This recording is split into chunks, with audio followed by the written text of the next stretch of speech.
welcome to Phoenix Edu. This is RSK ma'am and I hope you all are doing well. तो बच्चों, classification and nomenclature series का ये 4th video lecture है। First 3 lectures में हम लोगों ने जो बेसिक ऑर्गेनिक के टर्म्स होते हैं, कैटेनेशन क्या होता है, आइसोमेरिज्म का मतलब क्या होता है, एल्काइल ग्रुप्स क्या होते हैं, हाइड्रोकार्बन क्या होता है, इन सब के बारे में थोड़ी बहुत हम लोगों ने चर्चा की थी। ठीक है, so if you haven't watch those videos then please go watch them, वो आपके लिए बहुत ज़्यादा बेनिफिशियल होंगे। और आज 4th लेक्चर में हम लोग कंटिन्यू करते हैं। सबसे पहले हम लोग IUPAC सिस्टम ऑफ नॉमेनक्लेचर के बारे में पढ़ते हैं। ठीक है, तो बच्चों कोई भी आपका IUPAC नेम होता है, सबसे पहले तो कीप इन माइंड कि हर एक ऑर्गेनिक कंपाउंड का एक यूनिक IUPAC नेम होता है एंड वाइस वर्सा, मतलब कि हर एक नेम के करस्पॉन्डिंग एक यूनिक टाइप का मॉलिक्यूल ही एग्जिस्ट करेगा। ठीक है, किसी भी मॉलिक्यूल के एक से ज़्यादा IUPAC नेम एग्जिस्ट नहीं कर सकते हैं। सिमिलरली किसी भी नेम के करस्पॉन्डिंग 2 या 2-3 स्ट्रक्चर्स नहीं बन सकते हैं। It is a very unique property. ठीक है, और किसी भी कंपाउंड का जो IUPAC नेम होता है उसमें बेसिकली 3 मेजर एलिमेंट्स होते हैं। ठीक है, जैसे आप लोगों ने क्लास 10th में भी पढ़ा होगा कि सबसे पहला जो एलिमेंट होता है that is the word root of the compound. ठीक है, और वर्ड रूट के आगे एंड में जो लगता है उसको क्या बोलते हैं बच्चों? क्लास 10th में हमने क्या पढ़ा है कि उसको हम लोग सफिक्स बोलते हैं। डन, सफिक्स बोलते हैं। और वर्ड रूट के पहले जो लगता है प्रीसीडिंग, उसको क्या बोलते हैं? Yes, you guessed it right, उसको हम लोग प्रीफिक्स बोलते हैं। ठीक है, बट आपके जो ये सफिक्स और प्रीफिक्स होते हैं ना बच्चों, इनको और क्लासिफाई करते हैं। 10th तक आपको पता है कि मैम प्रीफिक्स होता है, वर्ड रूट होता है, लास्ट में सफिक्स होता है। बट 11th में थोड़ा और चीज़ें आपकी डिटेल में जाती हैं। So your suffix is divided into 2 categories. ठीक है, तो बच्चों आपके जो सफिक्स होते हैं ना, आपके जो सफिक्स होते हैं उसको हम लोग 2 टाइप में क्लासिफाई करते हैं। डन, पहला आपका होता है प्राइमरी सफिक्स, क्या बोलते हैं? प्राइमरी सफिक्स बोलते हैं। और दूसरा आपका होता है सेकेंडरी सफिक्स, क्या बोलते हैं बच्चों? Secondary suffix. सिमिलर वे में आपका जो प्रीफिक्स होता है, किसी भी कंपाउंड का जो प्रीफिक्स होता है उसको हम लोग 2 कैटेगरी में डिफाइन करते हैं, क्लासिफाई करते हैं। First is your primary prefix, primary prefix, and second one is secondary prefix. ठीक है, तो अब देखो अब क्या हुआ, अब थोड़ा और हम लोगों ने डिटेल में क्या देखा कि आपके जो IUPAC नेम होते हैं उसमें एक मेजर कंपोनेंट होता है वर्ड रूट, एक होता है प्राइमरी सफिक्स, इसको 1 नंबर दे दो, इसको 2 नंबर दे दो। डन। थर्ड होता है आपका secondary suffix, let us number it 3। चौथा वाला आपका होता है primary prefix 4 and last one is your secondary prefix 5। सो ये 5 आपके मेजर कंपोनेंट्स होते हैं किसी भी IUPAC नेम के। ठीक है, 1 बाय 1 हम लोग इन सब के बारे में पढ़ते हैं। ठीक है, चलो तो देखो सबसे पहले हम लोग समझते हैं कि भाई वर्ड रूट का मतलब क्या होता है। ठीक है, तो जो आपका वर्ड रूट होता है ना, if we want to define या फिर वो क्या डिनोट करता है, क्या इंडिकेट करता है, so we will write it indicates the number of carbon atoms in the parent carbon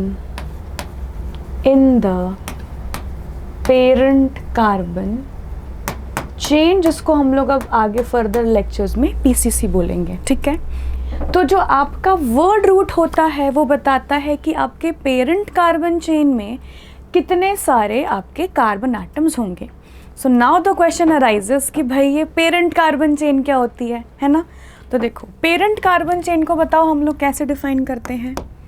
if you want to define the parent carbon chain, देखो पेरेंट कार्बन चेन को बोलते हैं the chain of carbon atoms which has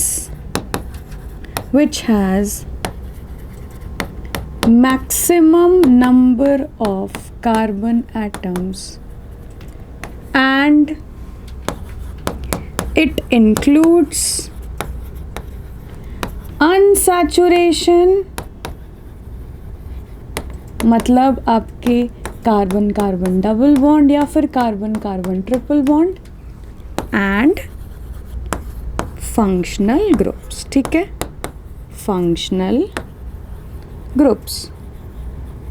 तो भाई parent carbon chain क्या हो गई? एक ऐसी कार्बन चेन जिसमें maximum number of carbon atoms होने चाहिए, है ना, और उसमें डबल बॉन्ड या triple bond, carbon carbon double bond और कार्बन कार्बन ट्रिपल बॉन्ड जो अपने अनसैचुरेशन वाले होते हैं वो होने चाहिए, और उनमें फंक्शनल ग्रुप होना चाहिए अगर आपके कंपाउंड में फंक्शनल ग्रुप प्रेजेंट है तो. एग्जाम्पल से देखते हैं. ठीक है, ऐसे समझ में नहीं आ रहा है तो देखो एग्जाम्पल में कुछ कार्बन के कंपाउंड्स ड्रॉ करते हैं.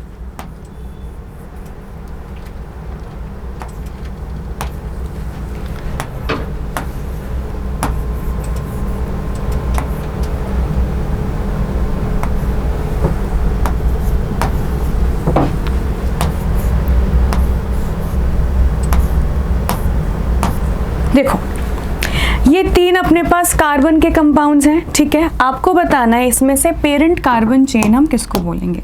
तो देखो अगर सपोज करो मैं इस एंड से, हमने बॉन्ड लाइन में क्या पढ़ा था बच्चों कि हर एक कॉर्नर जो होता है वो एक कार्बन को डिनोट करता है. ठीक है, so we have to move from one carbon atom to another carbon atom, मतलब हमें एंड टू एंड मूव करना है, और एक ही चेन में जितने कार्बन एटम्स आ जाते हैं अगर वो मैक्सिमम होंगे तो वो हमारा पीसीसी या फिर पेरेंट कार्बन चेन बन जाएगा.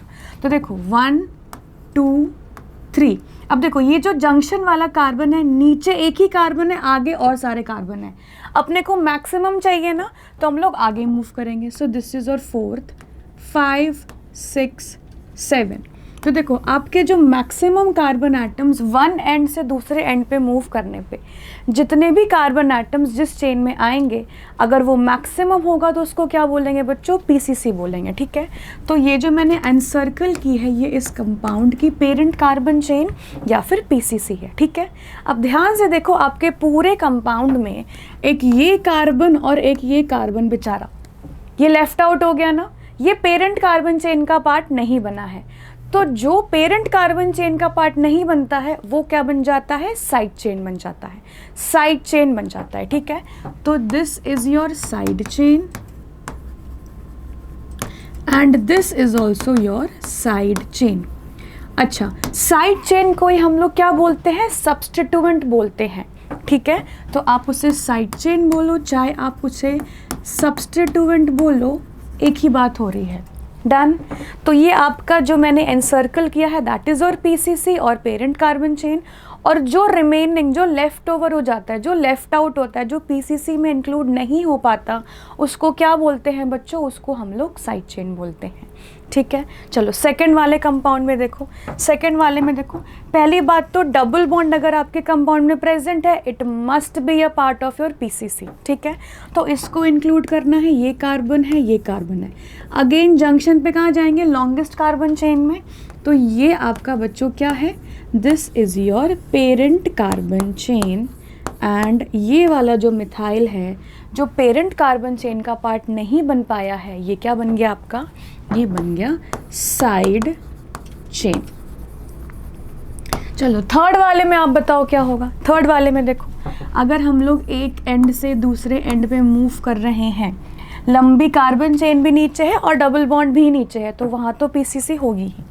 ठीक है, सो ये आपका जो हो गया, ये जो मैंने एनसर्कल किया है this is your PCC and these carbon atoms are side chain और सब्स्टिट्यूएंट। डन। तो आपके कंपाउंड में अगर आपको कोई भी मॉलिक्यूल दिया होता है, आप उसका पीसीसी ऐसे इजीली आइडेंटिफाई कर सकते हो। बिना ब्रेक के आपको मूव करना है, जो मैक्सिमम कार्बन एटम्स आएंगे ना वो आपका पीसीसी होगा। ठीक है, जो पीसीसी का पार्ट नहीं बन पाया है, जिसको मैंने सर्कल किया है स्मॉल वाले, वो क्या हो जाएंगे, वो साइड चेन हो जाएंगे या फिर सब्स्टिट्यूएंट हो जाएंगे। डन, समझ में आ गया आपको। चलो, तो पीसीसी में जितने कार्बन एटम्स होते हैं वो बताता है वर्ड रूट। ठीक है, आपने ये चीज़ पढ़ी है 10th में, आपका रिवीजन हो जाएगा अभी फटाक से। देखते हैं हम लोग कैसे करते हैं। ठीक है, तो देखो हम लोग एक छोटी सी टेबल बनाते हैं। ये टेबल आपको आती है, number of carbon atoms and उसके करस्पॉन्डिंग वर्ड रूट क्या यूज़ करते हैं। ठीक है, चलो फटाफट से रिवाइज कर लेते हैं। देखो अगर आपके पेरेंट कार्बन चेन में एक ही कार्बन एटम होता है तो उसके लिए हम वर्ड रूट क्या यूज़ करते हैं, मेथ यूज़ करते हैं। ठीक है, चलो याद आया। 2 के लिए क्या होता है, एथ यूज़ करते हैं। 3 के लिए क्या यूज़ करते हैं, 3 के लिए हम लोग प्रॉप यूज़ करते हैं। डन। 4 के लिए क्या यूज़ करते हैं, 4 के लिए हम लोग ब्यूट यूज़ करते हैं। 5th के लिए क्या यूज़ करते हैं, 5th के लिए हम लोग पेंट यूज़ करते हैं। ठीक है, 6 के लिए हम लोग हेक्स यूज़ करते हैं। 7 के लिए क्या यूज़ करते हैं, 7 के लिए हेप्ट यूज़ करते हैं। ठीक है, सेप्ट नहीं यूज़ करते हैं, हेप्ट यूज़ करते हैं। चलो 8 के लिए क्या यूज़ करते हैं, 8 के लिए ऑक्ट यूज़ करते हैं। 9 कार्बन हो तो नॉन यूज़ करते हैं, और 10 कार्बन होते हैं तो डेक, DEC डेक यूज़ करते हैं। ठीक है, ये आपके 1 से 10 आपको पता होने चाहिए। Meth, eth, prop, but, pent, hex, hept, oct, non, dec. ठीक है, चलो एक बार ना लास्ट वाले एग्जाम्पल में देखते हैं इनके लिए क्या वर्ड रूट होगा। तो देखो फर्स्ट वाले एग्जाम्पल में काउंट करो आपके पीसीसी में कितने कार्बन हैं, 1 2 3 4 5 6 7 7 कार्बन एटम्स है ना। तो इस कंपाउंड का जब हम लोग नामकरण करेंगे, जब IUPAC नेमिंग लिखेंगे ना, तो 7 कार्बन है ना, तो इसके लिए आप हेप्ट यूज़ करोगे, आप वर्ड रूट हेप्ट यूज़ करोगे। ठीक है, यहाँ पे आप लिख सकते हो, इसके लिए हेप्ट यूज़ करना है। ठीक है, चलो उसी तरह देखो सेकंड वाले में 1 2 3 4 5 6 6 कार्बन एटम्स दिख रहे हैं, तो इसके लिए हम लोग वर्ड रूट हेक्स यूज़ करेंगे। यहाँ पे देखो 1 2 3 4 5 6 अगेन 6 कार्बन एटम्स हैं, तो इस कंपाउंड का भी जब हम लोग IUPAC नेमिंग करेंगे the word root will be hex. ठीक है, समझ में आ गया। तो वर्ड रूट क्या होता है समझ में आ गया। ठीक है, चलो अभी नेक्स्ट टॉपिक है आपका प्राइमरी सफिक्स का क्या मतलब होता है भाई। तो देखो प्राइमरी सफिक्स जो होता है ना, वो डिनोट करता है कि आपके कंपाउंड में कार्बन कार्बन सिंगल बॉन्ड है, कार्बन कार्बन डबल बॉन्ड है, या फिर कार्बन कार्बन ट्रिपल बॉन्ड है।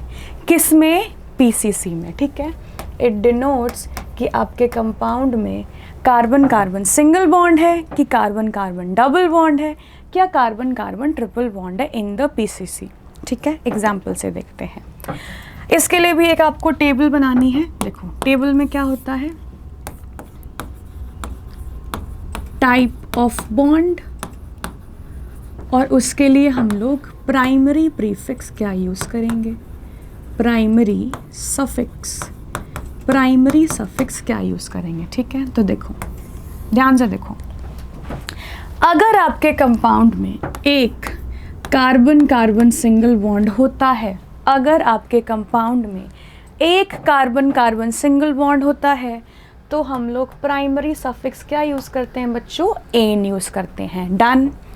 अगर आपके कंपाउंड में एक कार्बन कार्बन डबल बॉन्ड होता है, तो उसके लिए हम लोग ईन यूज़ करते हैं। क्या यूज़ करते हैं, ईन यूज़ करते हैं। डन।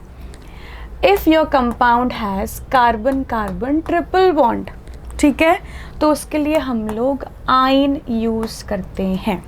ठीक है, चलो इतना तो आपको पता है। अगर आपके कंपाउंड में पीसीसी में अगर 2 डबल बॉन्ड आ गए, 2 कार्बन के डबल बॉन्ड्स आ गए, तो क्या यूज़ करेंगे मैम, डबल बॉन्ड है तो आप ईन लगाओगे, और 2 के लिए आप क्या लगा दोगे, डाई लगा दोगे। तो आपका प्राइमरी सफिक्स क्या बन जाएगा, डाईन बन जाएगा। ठीक है, अगर सपोज करो 3 कार्बन कार्बन डबल बॉन्ड है, ठीक है, तो फिर से इन आपका डबल बॉन्ड है, डबल बॉन्ड के लिए इन लगाएंगे और 3 के लिए ट्राई लगाएंगे। ठीक है, क्या लगाएंगे, ट्राई लगा देंगे। तो 2 के लिए हम लोग डाई यूज़ करते हैं, 3 के लिए ट्राई, 4 के लिए tetra, so on and so fourth. ठीक है, अगर सपोज करो ट्रिपल बॉन्ड है, 2 कार्बन कार्बन ट्रिपल बॉन्ड्स आ जाते हैं, तो ट्रिपल बॉन्ड के लिए आइन लगाते हैं ना बच्चों, तो आप आइन लगा दोगे, और 2 है तो di. So what you will write, you will write di yne, done. अगर 3 है, 3 कार्बन कार्बन ट्रिपल बॉन्ड है तो उसके लिए आप क्या लगाओगे, ट्राई आइन। ठीक है, समझ में आ गया। तो चलो एग्जाम्पल से देखते हैं। सपोज मेरे पास एक कंपाउंड है, एग्जाम्पल देखते हैं।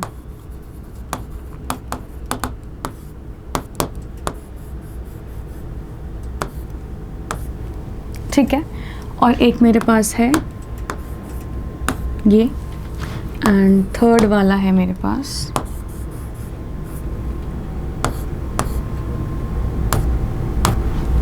चल। आपको सिर्फ अभी देखो जितना पढ़ा है ना, वर्ड रूट पढ़ा है और हमने प्राइमरी सफिक्स पढ़ा है, तो सिर्फ उन्हीं चीज़ों पे हम लोग फोकस करेंगे। ठीक है, बाकी और पढ़ते जाएंगे तो और कॉन्सेप्ट क्लियर होंगे। ठीक है, आपको सिर्फ इसमें बताना है, सबसे पहले तो इस कंपाउंड में कितने कार्बन दिख रहे हैं पीसीसी में, काउंट कर लो। 1 2 3 4 5 6 7। तो इसका जो वर्ड रूट होगा बच्चों 7 कार्बन्स है, तो इसके लिए आप हेप्ट यूज़ करोगे। ठीक है, और देखो इसका जो प्राइमरी सफिक्स है, प्राइमरी सफिक्स क्या यूज़ करोगे, देखो 2 है ना, 2 डबल बॉन्ड है, तो उसके लिए हम क्या लिखेंगे, डाई इन लिखेंगे। ठीक है, समझ में आ गया। सेकंड वाला देखो, सेकंड वाले में तो मैम 3 ही कार्बन दिख रहे हैं। ठीक है, तो इसका जो वर्ड रूट होगा बच्चों 3 कार्बन के करस्पॉन्डिंग क्या यूज़ करते हैं, प्रॉप यूज़ करते हैं। ठीक है, और इसका जो प्राइमरी सफिक्स होगा, प्राइमरी सफिक्स जो होगा वो आप क्या यूज़ करोगे, इन यूज़ करोगे। क्यों, क्योंकि एक ही डबल बॉन्ड दिख रहा है मैम। ठीक है, समझ में आ गया। चलो थर्ड देखो, आपके पास कितने कार्बन है, 1 2 3 4 5 6, तो 6 कार्बन्स हैं, तो वर्ड रूट क्या बन जाएगा, हेक्स बन जाएगा मैम। ठीक है, और 2 ट्रिपल बॉन्ड्स दिख रहे हैं ना, तो डाई आइन यूज़ करेंगे। ठीक है, so you will right primary suffix क्या हो जाएगा इसका, डाई आइन। ठीक है, सो एक बार देखो, पहले थोड़ा सा रिकैप कर लेते हैं आज क्या क्या देखा हम लोगों ने। सबसे पहले हमने क्या देखा, सबसे पहले फटाफट से आ जाओ। देखो सबसे पहले हमने देखा कि आपका जो IUPAC सिस्टम ऑफ नॉमेनक्लेचर होता है उसमें बेसिकली 3 कंपोनेंट्स होते हैं, word root, suffix and prefix. Suffix can be classified as primary suffix and secondary suffix. Similarly, the prefix can be classified as primary prefix and secondary prefix. ठीक है, उसके बाद जो आपका वर्ड रूट होता है वो बताता है कि PCC में पेरेंट कार्बन चेन में टोटल कितने कार्बन एटम्स होते हैं, और ये PCC क्या होती है, पेरेंट कार्बन चेन होती है कि भाई आपके लॉन्गेस्ट कार्बन चेन कौन सी होती है जिसमें मैक्सिमम कार्बन एटम्स हो, और अगर आपके कंपाउंड में डबल बॉन्ड या ट्रिपल बॉन्ड हो तो वो PCC में होना चाहिए, और फंक्शनल ग्रुप हो तो वो भी PCC में होना चाहिए। ठीक है, उसके बाद क्या देखा कि आपके जितने भी कार्बन एटम्स होते हैं उनके करस्पॉन्डिंग एक स्पेसिफिक यूनिक वर्ड रूट होता है।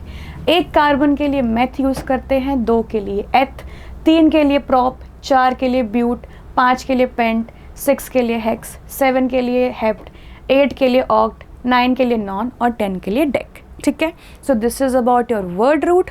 उसके बाद हमने देखा कि प्राइमरी सफिक्स क्या होता है, तो वर्ड रूट के जस्ट नेक्स्ट जो लगता है प्राइमरी सफिक्स वो बताता है कि आपके PCC में कार्बन कार्बन सिंगल बॉन्ड है, डबल बॉन्ड है या ट्रिपल बॉन्ड है।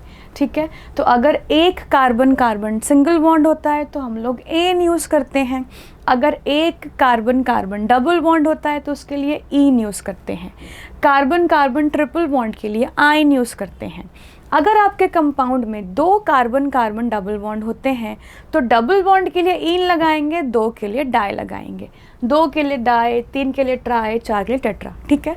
अगर आपके कंपाउंड में 3 कार्बन कार्बन डबल बॉन्ड होते हैं तो ट्राई इन यूज़ करते हैं, so on and so fourth, ठीक है।